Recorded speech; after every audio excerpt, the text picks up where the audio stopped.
स्वागत है आपका आपके अपने कृषि विज्ञान क्लासेस यूट्यूब चैनल पर। आशा करता हूँ कि आप सभी स्वस्थ होंगे, मस्त होंगे और सेकंड सेमेस्टर की तैयारी कर रहे होंगे।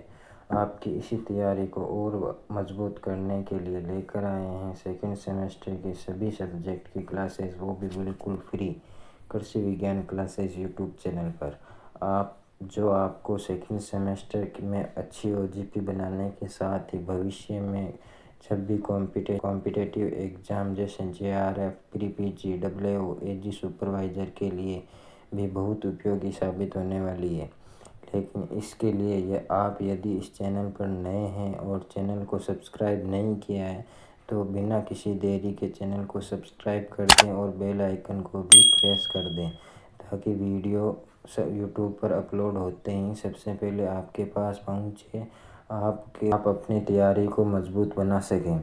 और इस वीडियो को ज़्यादा से ज़्यादा अपने दोस्तों से शेयर करें ताकि उनकी भी तैयारी अच्छी हो और OGP उनके भी अच्छी हो। जैसा कि आप सभी ने थंबनेल में देखा कि ये क्लास एंटोमोलॉजी की हिस्ट्री के बारे में होने वाली है। कीटों के बारे में जानेंगे, कीटों के जीवन काल, वर्गीकरण, नियंत्रण, महत्व, यही सभी हम इस सब्जेक्ट में विस्तार से पढ़ेंगे और साथ साथ नोट्स भी बनाएंगे और इसके साथ साथ नोट्स भी बनाते रहें। इसी के साथ पहला टॉपिक है हमारा एंटोमोलॉजी की हिस्ट्री, यानी history of entomology in India. ये किस भाषा का शब्द है? एंटोमोलॉजी ग्रीक भाषा का शब्द है जो दो शब्दों से मिलकर बना होता है। वे दो शब्द हैं एंटोमोन प्लस लोगस। एंटोमोन का अर्थ होता है इंसेक्ट और लोगस का अर्थ होता है अध्ययन। यानी एंटोमोलॉजी में कीटों का अध्ययन किया जाता है। इंसेक्ट जो शब्द है ये लैटिन भाषा का शब्द है जो इंसेक्टम से मिलकर बनाता है। इंसेक्टम का मतलब होता है कट इनटू या काटना। कीटों का शरीर 3 भागों में बटा होता है, सिर, वक्ष और उदर, इसलिए इसे कट इनटू कहते हैं और इंसेक्टम का मतलब भी कट इनटू होता है। अगला होता है कीटों का फाइलम या संघ आर्थ्रोपोडा होता है और आर्थ्रोपोडा सबसे बड़ा संघ होता है। आर्थ्रोपोडा शब्द ग्रीक भाषा का शब्द है, इसका मतलब होता है संयुक्त पैर। अब हम के बारे में पढ़ लें, उसकी परिभाषा आना जरूरी होता है और ये पेपर में पूछी भी जाती है।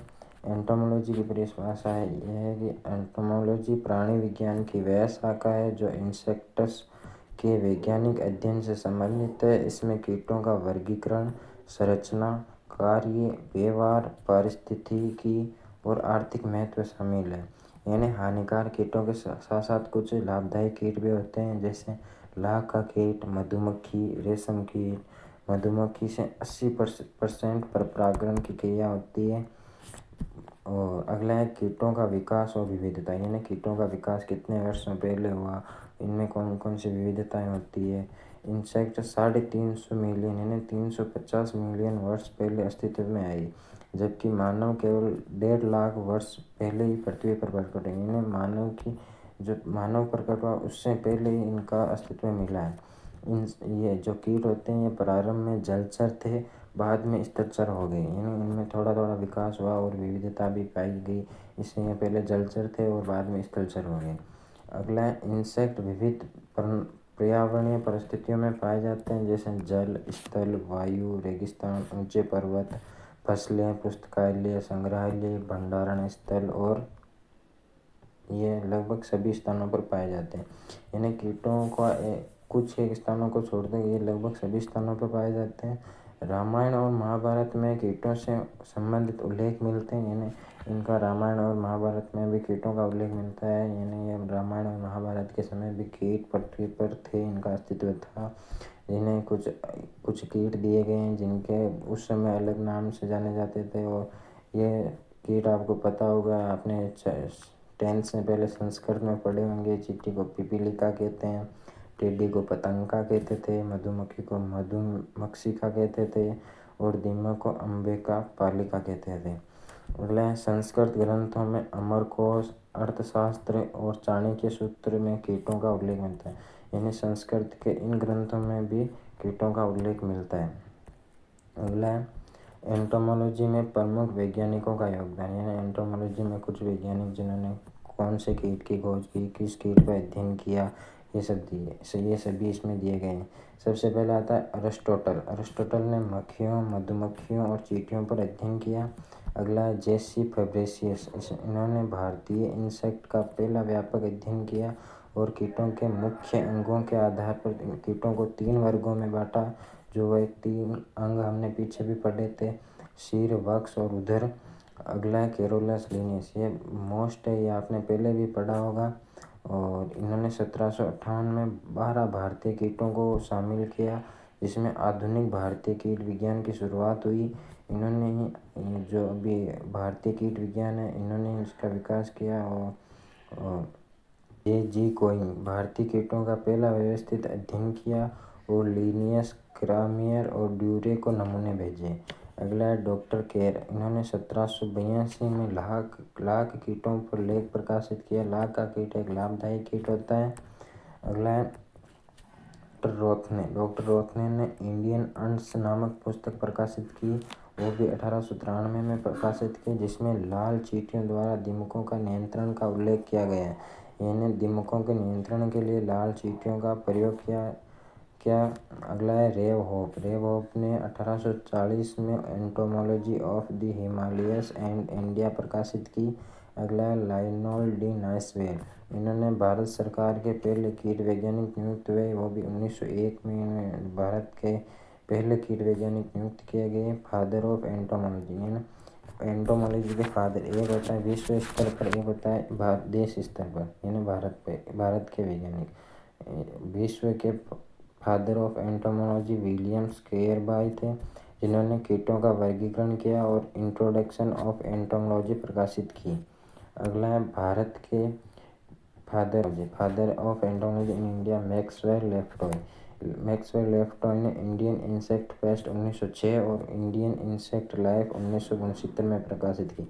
इन्होंने 2 प्रकाशन किए, इंडियन इंसेक्ट पेस्ट और इंडियन इंसेक्ट लाइफ।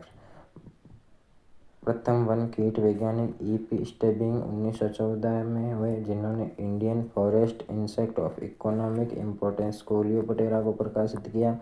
नई दिल्ली में कीट विज्ञान विभाग की शुरुआत 1937 में हुई।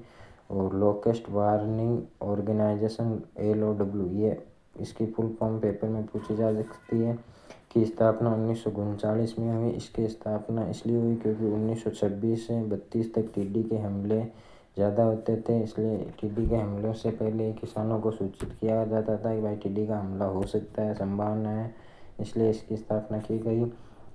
एंटोमोलॉजी से संबंधित महत्वपूर्ण पुस्तकें: handbook of economics entomology for south India, ये पुस्तक टी.वी. रामाकृष्ण अय्यर ने 1940 में लिखी।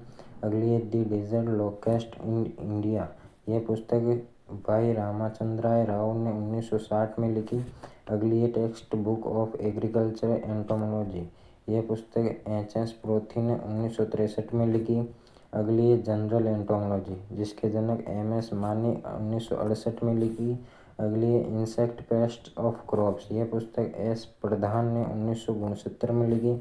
अगली है insects and mites of crops in India पुस्तक, ये पुस्तक M.R.G.K. नैयर ने 1975 में लिखी। अगला है भारत में कीट विज्ञान से संबंधित कुछ संस्थानों की स्थापना।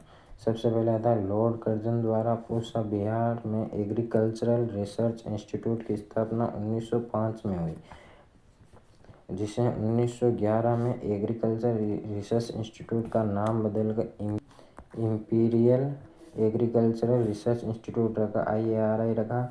और इसे भी 1947 में इंपीरियल को बदलकर इंडियन कर दिया गया। फॉरेस्ट रिसर्च इंस्टीट्यूट की स्थापना देहरादून 1906 में हुई। और अगला है जूलॉजिकल सर्वे ऑफ इंडिया, इसकी स्थापना 1914 में कोलकाता में हुई। अगला है 1936 में IARI को पूसा बिहार को नई दिल्ली में स्थानांतरित किया। जो ये IARI है वह वर्तमान में नई दिल्ली में स्थित है। इसे पहले ये बिहार में था, बाद में 1936 में इसे स्थानांतरित कर दिया गया। 1937 में IARI नई दिल्ली में एंटोमोलॉजी डिवीज़न की स्थापना हुई। इन्हें नई दिल्ली IARI में अलग से एंटोमोलॉजी का डिपार्टमेंट बना और उसकी स्थापना हुई। अगला 1946 में national institute of plant health and management NIPHM की स्थापना हैदराबाद में हुई। National bureau of agriculture important insect की स्थापना 2009 बेंगलोर में हुई। वीडियो अच्छी लगी हो और आप इस सब्जेक्ट सेकंड सेमेस्टर के सभी सब्जेक्ट और उनके नोट्स देखने के लिए हमारे चैनल को सब्सक्राइब कर दें और लाइक करें और ज़्यादा से ज़्यादा अपने दोस्तों के पास शेयर करें। धन्यवाद। जय जवान जय किसान।